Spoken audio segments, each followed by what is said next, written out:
আমি আমি লিফটে নয়ে বসি, ডাইরেক্টর অপারেশনের রুমে, ডাইরেক্টর প্রশাসনের দায়িত্ব আমি আছি। কাজে আমার সাথে আপনাদের নেতৃবর্গ নিয়মিত কথা বলবেন, আমি নাম্বারও দিয়ে দিয়েছি। আমরা ব্যক্তিগতভাবে এবং প্রাতিষ্ঠানিকভাবে আপনাদেরকে সর্বতভাবে সহায়তা করবো ইনশাআল্লাহ।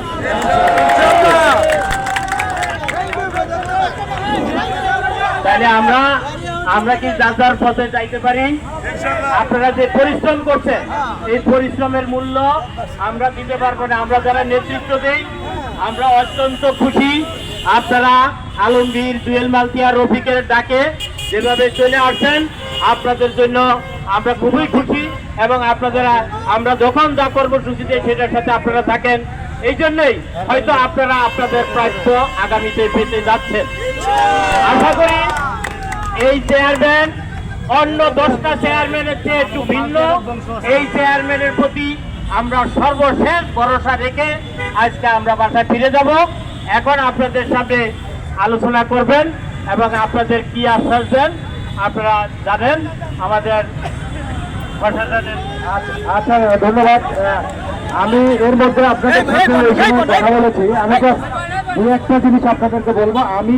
আমরা পুলিশের পক্ষ থেকে আপনাদের এই দাবির বিষয়ে তো আমরা কিছু সরাসরি বলার আমাদের শক্তি বা ইখতিয়ার নাই।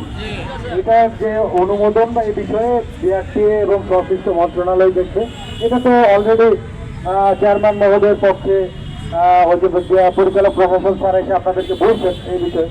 তা আমি জাস্ট আমার ব্যক্তিগত দু একটা কথা আপনাদেরকে বলবো। সেটা হলো, আপনারা সবাই জানেন এই বিষয়ে, যুদ্ধের ময়দানেও কিন্তু আলোচনা চলে। যখন যুদ্ধ হয় তখনও আলোচনা চলে। তো আলোচনা আলোচনা আলোচনা যে কোনো দাবি আদায় করতে গেলে আপনারা বসেন, আলোচনা করেন। একবার হলো না, 10 বার হলো না, 100 বার হলো না, হবেই একদিন। কিন্তু রাস্তায় ইয়ে করে এখন রাস্তায় বসলে যেটা হয় যে আপনারা আর আলোচনার টেবিলে বসতে চান না, তখন এটার ফিনিশিং চলে আসে। আর যখনই রাস্তায় বসবেন সকাল আলোচনা বন্ধ করে দিয়ে, তখন দেখবেন যে আপনাদের প্রাপ্তিও একটা অন্যরকম হয়ে যাবে। আমরাও তখন আইন শৃঙ্খলা বাহিনী আপনাদের এই বিষয়গুলোতে এখানে ঢাকার রাস্তা চলাচল তো আমাদের দেখতে হয়, এটা আমাদের রাষ্ট্রের একটা ম্যান্ডেট। সেই বিষয়গুলো আপনারা মাথায় রেখে আশা করি আপনারা আলোচনাটা অব্যাহত রাখেন। বিআরটিএর চেয়ারম্যান স্যারের সাথে যখন কথা হয়েছিল আমি নিজেও ছিলাম, স্যার খুবই আপনাদের বিষয়টাতে আন্তরিক দেখলাম। তো উনি নিজে সশরীরে যাবে বলছে, সেক্রেটারি স্যারকে বোঝায় বলবে এবং নেতৃবৃন্দকে ওনার সাথে থাকতে বলছে যে তোমরাও বলো আমিও বলবো। ইনশাল্লাহ দেখা যাচ্ছে, একটু সময় দাও, সময়ের সাথে সাথে হয়তো ঠিক হবে। যে কোনো একটা আপনাদের এটা তো অনেক বড় চাওয়া। এই চাওয়া ধরেন একটা প্রাতিষ্ঠানিকভাবে পাইতে গেলে তো সরকারকে এটা সিদ্ধান্ত নিতে হবে, সময় দিতে হবে।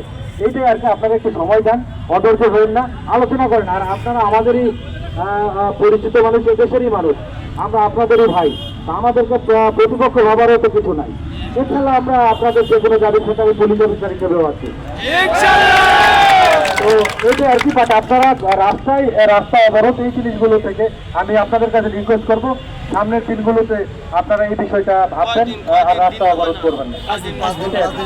আমার নাম মোহাম্মদ তারেক মাহমুদ, আমি ডেপুটি পুলিশ কমিশনার, গুলশান বিভাগ। ঠিক আছে, ওকে, থ্যাংক ইউ।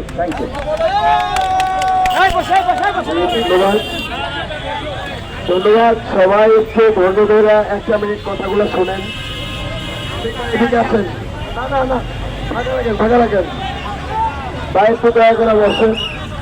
রফিক ভাই কথা বলবে, আমি কথা বলবো, একটু কথাগুলো শোনেন। ভাই মাইকের সামনে আসেন, মাইকের সামনে আসেন। না পুলিশের সাথে না, এই জায়গায় কথা চল ভাই।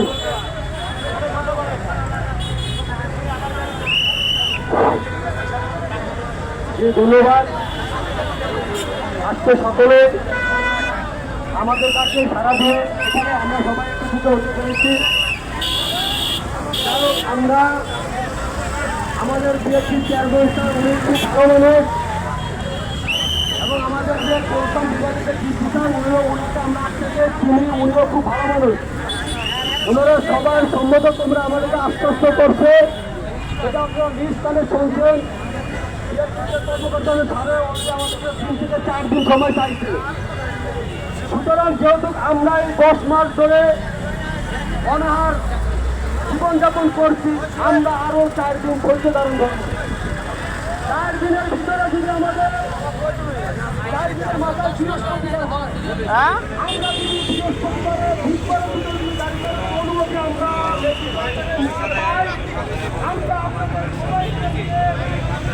আবার বৃহস্পতিবার আমরা রাজপথে বসাবো।